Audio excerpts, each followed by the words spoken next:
আসসালামু আলাইকুম ওয়া রাহমাতুল্লাহ।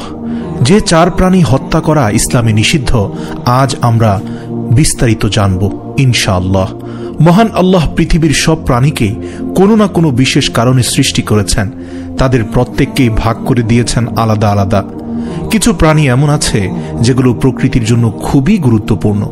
তাদের হত্যা করতে নিষেধ করেছেন রাসূলুল্লাহ সাল্লাল্লাহু আলাইহি ওয়াসাল্লাম। ইবনে আব্বাস রাদিয়াল্লাহু তাআলা আনহু থেকে বর্ণিত, তিনি বলেন, নবী সাল্লাল্লাহু আলাইহি ওয়াসাল্লাম 4 প্রকার প্রাণী হত্যা করতে বারণ করেছেন। এর মধ্যে পিঁপড়া, মধুমক্ষিকা, হুদহুদ পাখি এবং চড়ুই সদৃশ্য বাজ পাখি। আবু দাউদ, হাদিস নম্বর 5267। এছাড়াও ব্যাঙ হত্যার ব্যাপারেও ইসলামে নিষেধাজ্ঞা রয়েছে। ব্যাঙ প্রকৃতির জন্য এমন একটি প্রাণী যা বর্তমান জ্ঞান বিজ্ঞান উন্নত হওয়ার পরে আমরা দিন দিন শুধু এর উপকারিতাই খুঁজে পাচ্ছি। এটি প্রকৃতির ভারসাম্য রক্ষার পাশাপাশি জমির উর্বরতা বাড়ায়, ফসলের পোকামাকড় খেয়ে ফসল সুরক্ষা করে। ব্যাঙের কল্যাণে জমিতে অতিরিক্ত কীটনাশক দিতে হয় না, জমির উর্বরতাও নষ্ট হয় না। ব্যাঙ নানান আকৃতি প্রকৃতির হয়, এমনকি ভূমিকম্পের পূর্বাভাসও ব্যাঙ দিয়ে থাকে, যার কারণে প্রতি বছর শত শত মানুষ হারিয়ে যাচ্ছে পৃথিবী থেকে। এই ভূমিকম্প বিলিয়ন বিলিয়ন ডলারের সম্পদহানি হচ্ছে। ভূমিকম্পের পূর্বাভাস কোনো বিজ্ঞানী বা আবিষ্কৃত কোনো যন্ত্র না দিতে পারলেও কোনো ব্যাঙ কিন্তু ঠিকই টের পেয়ে যায়। আল্লাহু আকবার। শুধু তাই নয়, আমরা রাতের বেলা রাস্তাঘাটে ব্যাঙ দেখলে হয় লাথি মারি, নয়তো পায়ের নিচে ফিসে ফেলি, কিন্তু এটি একেবারেই উচিত নয়। ব্যাঙ এমন স্থানে অবস্থান করে যে স্থান দিয়ে সাপ আসতে পারে, এবং সাপ যাতে মানুষের ক্ষতি করতে না পারে এজন্য পাহারাদার হিসাবে ব্যাঙ দাঁড়িয়ে থাকে। যখনই লোকালয়ের দিকে সাপ আসতে নেয় তখনই ব্যাঙ সেখানে এসে দাঁড়ায়। আল্লাহ রাব্বুল আলামিনের কি অশেষ কুদরত! ব্যাঙ সেই অবস্থানে দাঁড়ায় যে রাস্তা দিয়ে সাপ আসার সম্ভাবনা রয়েছে, এবং যখনই সাপ আসতে নেয় তখন সে তার শরীরকে ফুলিয়ে ফেলে, তার নিজের শরীর থেকে 3-4 গুণ বড় আকৃতি ধারণ করে, এবং তখন তার শরীর থেকে এক ধরনের উৎকট দুর্গন্ধ বের হয়, যার কারণে সাপ রাস্তা পরিবর্তন করে অন্য রাস্তায় চলে যায় এবং মানুষ সাপের অনিষ্ট থেকে রক্ষা পায়। কখনো কখনো ব্যাঙ নিজে খাবার হয়ে মানুষকে সাপের অনিষ্ট থেকে রক্ষা করে। আল্লাহু আকবার। শুধু তাই নয়, যেদিন আল্লাহ রাব্বুল আলামিনের প্রিয় বন্ধু ইব্রাহিম খলিলুল্লাহকে আগুনে নিক্ষেপ করে নমরুদ হত্যা করার জন্য, জ্বালিয়ে ঝলসে দেওয়ার জন্য, সেদিন আগুন নেভাতে ব্যাঙ সেই অগ্নিকাণ্ডের উপরে প্রস্রাব করে। হ্যাঁ, এটা ঠিক যে ব্যাঙের প্রস্রাবে এত বড় অগ্নিকাণ্ডের কোনো উপকার হয়নি বা নিভে যায়নি। হযরত জিবরাইল আলাইহিস সালাম ব্যাঙকে প্রশ্ন করে, তুমি কেন এই কাজটি করেছিলে?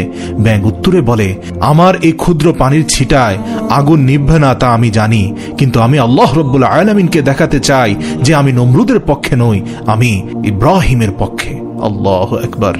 এজন্য পৃথিবীর একমাত্র প্রাণী ব্যাঙ, যার প্রস্রাব পাক বলে ঘোষণা দেয়া হয়েছে। আল্লাহু আকবার।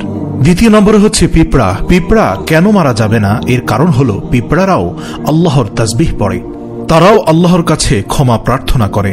রাসূল সাল্লাল্লাহু আলাইহি ওয়াসাল্লাম বলেছেন, তোমাদের সাধারণ ব্যক্তির উপর আমার যতখানি মর্যাদা, তেমনি একজন আলেমের মর্যাদা একজন আবেদের উপর, অর্থাৎ ইবাদতকারীর উপর। তারপর রাসূল সাল্লাল্লাহু আলাইহি ওয়াসাল্লাম বললেন, নিশ্চয়ই আল্লাহ, তার ফেরেশতারা এবং আসমান জমিনের অধিবাসীরা, এমনকি গর্তের পিঁপড়া এবং পানির মাছ পর্যন্ত সেই ব্যক্তির জন্য দোয়া করে যে মানুষকে কল্যাণকর জ্ঞান শিক্ষা দেয়। সুবহানাল্লাহ। সহিহ তিরমিজি, হাদিস নম্বর 2685। তাই অহেতুক পিঁপড়াদের হত্যা করা উচিত নয়। আবু হুরায়রা রাদিয়াল্লাহু তাআলা আনহু থেকে বর্ণিত, রাসূলুল্লাহ সাল্লাল্লাহু আলাইহি ওয়াসাল্লাম বলেছেন, কোন এক নবীকে একটি পিঁপড়া ধ্বংসন করলে তিনি সে পিঁপড়ার বস্তি জ্বালিয়ে দেওয়ার আদেশ দেন এবং তা জ্বালিয়ে দেওয়া হয়। তখন আল্লাহ তাআলা তার প্রতি ওহী প্রেরণ করে বলেন, তোমাকে তো একটা পিঁপড়া ধ্বংসন করেছে, আর তুমি এমন এক জাতিকে ধ্বংস করলে যারা আল্লাহর মহিমা ও পবিত্রতা ঘোষণা করত। সুবহানাল্লাহ। নাসাই, হাদিস নম্বর 4385। তবে কোনো পিঁপড়া যদি ক্ষতি করে তবে তাকে তাড়ানোর ব্যবস্থা নেওয়া যেতে পারে। রাসূল সাল্লাল্লাহু আলাইহি ওয়াসাল্লামের সুন্নাত মোতাবেক খাবার দাবার ঠিকমতো ঢেকে রাখলে পিঁপড়ার আক্রমণ করার আশঙ্কা কম। রান্নাঘরের কেবিনেটে পিঁপড়ার আক্রমণ হলে সেখানে দারচিনি গুঁড়া কিংবা শুকনা মরিচ রেখে দেওয়া যেতে পারে, তাহলে সেখানে পিঁপড়ার আক্রমণ করবে না ইনশাআল্লাহ। তৃতীয় নম্বর প্রাণীটি হচ্ছে হচ্ছে মৌমাছি। মৌমাছি মহান আল্লাহ রাব্বুল আলামিনের অপূর্ব সৃষ্টি, যাকে আরবিতে বলা হয় নাহল। পবিত্র কোরআনে নাহল নামে একটি সূরাই অবতীর্ণ হয়েছে। মৌমাছি আমাদের জন্য উৎকৃষ্ট মধু আহরণ করে। প্রিয় নবী সাল্লাল্লাহু আলাইহি ওয়াসাল্লাম মধু খেতে খুব ভালোবাসতেন। শামায়েলে তিরমিজি হাদিস নম্বর 121। এরা খুবই পরিশ্রমী পতঙ্গ। ফুলের রস মুখে নিয়ে সেটা থেকে জলীয় অংশ দূর করে শতভাগ ভেজাল মুক্ত এক ফোঁটা মধু তৈরি করতে যে শ্রম ও সময় ব্যয় করে সেটা সত্যি বিস্ময়কর। 1 পাউন্ড মধু বানাতে 550টি মৌমাছিকে প্রায় 20 লক্ষ ফুল ভ্রমণ করতে হয়। আবার 1 পাউন্ড মধু সংগ্রহ করতে একটি কর্মী মৌমাছিকে প্রায় 14.5 লাখ কিলোমিটার পথ অতিক্রম করতে হয়, যা দিয়ে পৃথিবীকে 3 বার প্রদক্ষিণ করা সম্ভব। আল্লাহু আকবার। সায়েন্স টাইমসের মতে পৃথিবীতে যত রকমের চাষ মানুষ করে থাকে তার 70% নির্ভর করে মৌমাছির উপর। যদি মৌমাছি ফুলে ফুলে উড়ে মধু আহরণ না করে তাহলে তাদের গায়ে ফুলের পরাগ রেণু লাগবে না। সেই রেণু অন্য ফুলের গায়ে না লাগলে হবে না পরাগায়ন। খুব কম সময়ের মধ্যে পৃথিবীতে আমাদের চেনা জানা কোনো গাছের অস্তিত্ব আর থাকবে না। আলবার্ট আইনস্টাইন বলেছিলেন, মৌমাছি যদি না থাকে তাহলে মানুষ নিশ্চিহ্ন হতে সময় লাগবে 4 বছর। তৃতীয় নম্বর হচ্ছে হুদহুদ পাখি। আমাদের দেশের মানুষ এটিকে মোহনচূড়া বা কাঠকুড়ালি হিসাবে চেনে। যেহেতু হুদহুদ পাখির অনেক উপপ্রজাতি আছে, তাই আমাদের দেশের মোহনচূড়াই সুলাইমান আলাইহিস সালামের হুদহুদ কিনা তা নিয়ে সংশয় আছে। ইংরেজিতে একে হুপো বা হুপি বলে ডাকা হয়। আরবি ও উর্দুতে একে ডাকা হয় হুদহুদ নামে। মধ্যপ্রাচ্যের প্রতিটি দেশ, মিশর, মাদাগাস্কার, এমনকি ইউরোপের কোনো কোনো দেশেও এর দেখা পাওয়া যায়। পার্শ্ববর্তী দেশ ভারতেও মাঝে মধ্যে এই পাখির আনাগোনা দেখা যায়। পাখিটির শরীর বাদামি এবং ডানা ও লেজে সাদা কালো দাগ রয়েছে। মাথায় আছে রাজমুকুটের মতো সুন্দর একটি ঝুঁটি। সেই ঝুঁটির হলদে বাদামি পালকের মাথাটা কালো রঙের। এরা ক্ষতিকর পোকামাকড় খেয়ে ফসলের জন্য উপকারী পাখি হিসেবে সমাদৃত। তাই অনেক দেশে আইন করে এদের সংরক্ষণ করার ব্যবস্থা করা হয়েছে। 2008 সালের মে মাসে পাখিটিকে দেশের জাতীয় পাখির স্বীকৃতি দিয়েছে ইসরায়েল।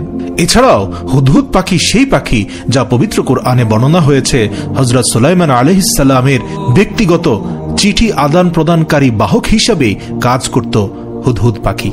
এবার সর্বশেষ প্রাণীটির কথা বলছি, চুড়ি সদৃশ্য বাজ পাখি। অনেকের মতে এটি শ্রাইক পাখি, যাকে আমাদের দেশে কসাই পাখি বলা হয়। ছোট ও মাঝারি আকারের মাংসাশী পাখি।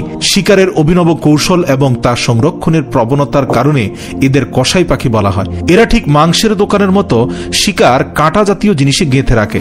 মাটিতে থাকা বা উড়ন্ত পোকামাকড়, কীট পতঙ্গ, ছোট গিরগিটি, টিকটিকি, নির্বিশেষে সাপের বাচ্চা, ইঁদুরছানা ইত্যাদি খেতে পছন্দ করে। এছাড়া তাদের খাবার তালিকায় রয়েছে তেলাপোকা ও ঝিঝি পোকা, যার প্রতিটি জিনিসই মানুষের ঘর ও ফসলের জন্য ক্ষতিকর। বাংলাদেশে এদের কয়েকটি প্রজাতি রয়েছে যাদের রং ও রূপ আলাদা। যাই হোক, সর্বশেষ আপনাদের কাছে একটি বিষয় ক্লিয়ার করতে চাই। পৃথিবীর প্রত্যেকটি প্রাণী আল্লাহ রাব্বুল আলামিনের তাসবিহ পড়ে। আল্লাহ রাব্বুল আলামিনের তাসবিহ পড়ার কারণেই শুধুমাত্র এই কয়েকটি প্রাণী হত্যা করতে নিষেধ করা হয়েছে, ব্যাপারটি তা নয়। বরং আল্লাহ রাসূল সাল্লাল্লাহু আলাইহি ওয়াসাল্লাম হাদিসে উল্লেখ করেছেন বলেই এই প্রাণীগুলো হত্যা করা নিষেধ করা হয়েছে। আল্লাহ রাব্বুল আলামিন আমাদের প্রত্যেককে সহিহ বুঝ দান করুক। আমিন।